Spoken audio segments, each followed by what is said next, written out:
Okay, after this third part for tonight, I'm going to call it quits. But anyway, going onward with all this, by the way, part one is still being just ridiculous. 9%. I'm going to have to keep this stupid thing on. No, this isn't acceptable, you know? Unfortunately, I don't know if it's possible when it's just doing this preparation stage. Just download this stupid file. I can just upload it later. Well, I use the tool to record a YouTube video instantly via your computer's webcam. For more details, blah blah. Did you mean uploading this to video from your computer? No, but I should have. This is ridiculous. Okay. Anyway, I wanted to point out two significant other themes. Now, Bolivia, interestingly enough, all the way, other part of the hemisphere of the world, in South America, obviously, there have been protests, um, you know, which people there have actually said they were actually inspired by what's gone on in Tunisia, Egypt. Anyway, organizations of public transit drivers and milk producers demanded higher prices for their goods. This is actually missing some information they had earlier. Basically, there's drug trafficking scandals, and the police are upset, and regular everyday people. The sign that I have read here before was there are actual instances where people putting up roadblocks to stop transportation, and they really wanted Eva Morales to step down. They're that upset. It's not. I don't know if it's the majority of the country, but it's a decent amount.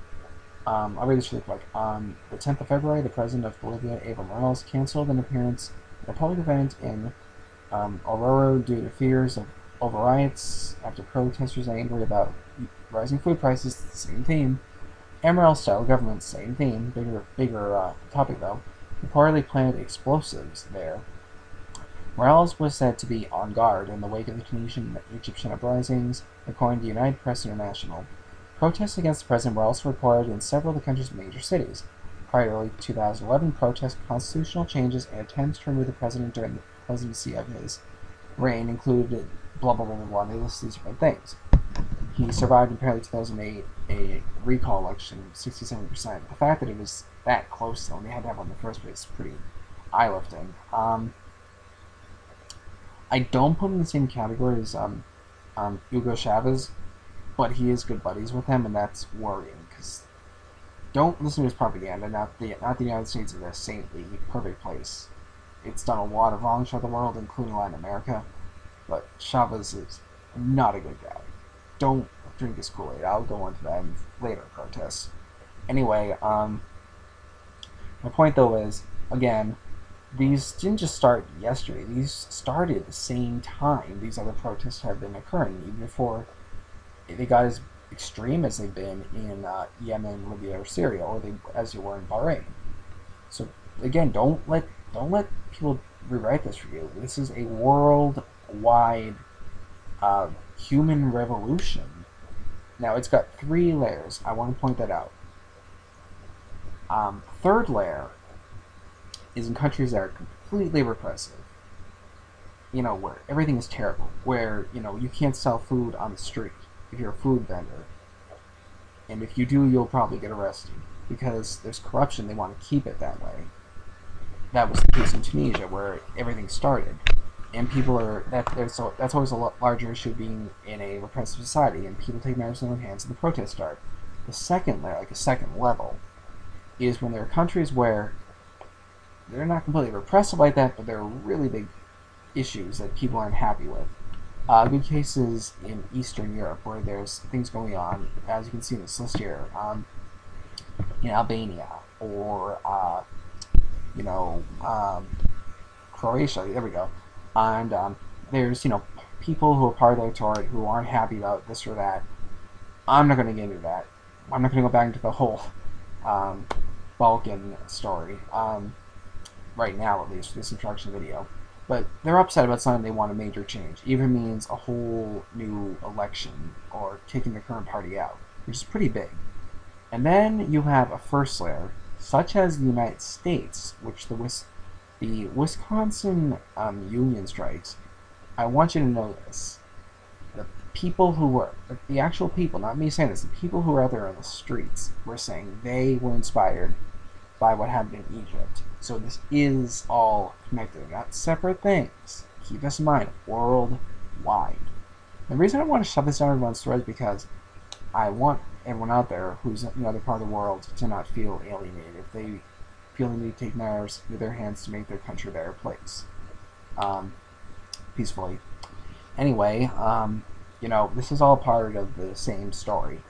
Now, in the United States, it wasn't an issue where the government was being completely repressive, or it was even necessarily a panoramic, social, governmental issue. It was, in the United States, it was the policy of one specific state with a governor who, I don't agree with this issue personally, but I guess he pointed out, he was elected by a majority to carry out a certain position, and he was going through with it, and the people weren't happy, and they protested.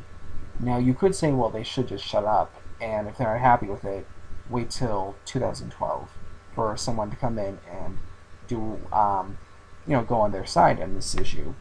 I'd argue that that's not a healthy attitude, because every 2 years in the United States, you have, given congressional elections, and who knows if, your area is up, and every 4 years you can contest the presidency. Now, that's a problem because in the meantime, you might just be sitting down doing nothing. In the meantime, it's good to go on the streets. And if you want to have a issue being honed in on right now, make a change, if you have to bring it up in some flash, in the United States we don't have flash elections, but I think it's healthy if we bring up the idea that there's a really big issue that's affecting you right now. Don't wait a few years. If you've got family to feed, bring it up now. Let's discuss it, make changes. And I think it's great that people went to the streets in the thousands, all over that. That's great. Now, one more thing. The censorship and preemptive section, that's kind of odd. Because I do know that, yes, that's the circumstance. There weren't major protests, and there were people jumped the gun and, in those countries, the leaders, and fished things out first. But I do want people to know that one of the first countries there was a preemptive move was in Kazakhstan. Right when this all was starting, the president there, he decided to scrap a referendum which would have handed him a third decade in power. Wow. And he also, let's see, blah, blah, and pretty much right here, the president of the country supported the Constitutional Council's ruling that such a referendum would be unconstitutional and called an early election to be held on April 3rd, 2011. He also offered to give the citizens discount shares in some key national companies and the such. And, those are pretty significant things, and that wouldn't have happened if he knew, if he didn't suspect that, that area was ripe. And that's important. I don't want people to think, oh, well, the government's just got paranoid. That's very major steps. And, Kazakhstan is a country in Central Asia that, unfortunately, after the breakup of the USSR, is one of the successor states that has not been a free country. And the leaders there don't just give over power. Look at the human rights records for Turkmenistan, for example. It's one of the worst in the world. And you'll see what I'm talking about. Kazakhstan's isn't that much better. So he wouldn't just be giving all his power away if he wasn't really worried about something genuinely and legitimately, And so, the final thing I want to say is there have been countries that protests have started, or the government jumped in and arrested people, unrightfully so, before they could really protest. And this information has been taken down from Wikipedia. I don't want these people's efforts to have gone to vain. So, off the top of my head, I will name what I can, from what I can remember. There have been protests, pretty significant ones, by the way, in Armenia and Azerbaijan. Thousands of people have come out in the streets. Zimbabwe, with Mugabe, who is a four-letter word explicit. He actually had people arrested just because they were in a cafe watching videos about protests in Egypt. before they really even said or did anything. Um, the repressive regimes of Cameroon and Angola, there have been protests going on there too. I don't want people to think, by the way, even if it wasn't originally, Ivory Coast did later on. I don't think it's different. It did later on. The people on the ground said so.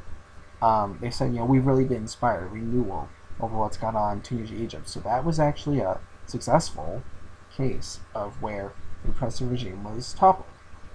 Um, let's see. I'm trying to remember a few more because there have been several.